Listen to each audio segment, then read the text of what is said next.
Quella mattina ci siamo svegliati alle 6 per far la gita senza liti sul tramvai, con 2 valigie, 3 pacchi, una borsa, un cestino e con mamma.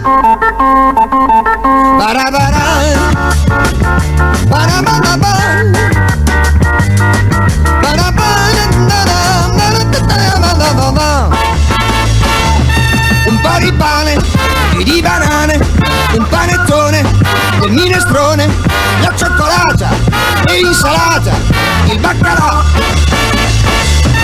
il parmigiano, lo zafferano, la mozzarella e la cannella, la pasta al pesto, il pollo arrosto, il baccalà.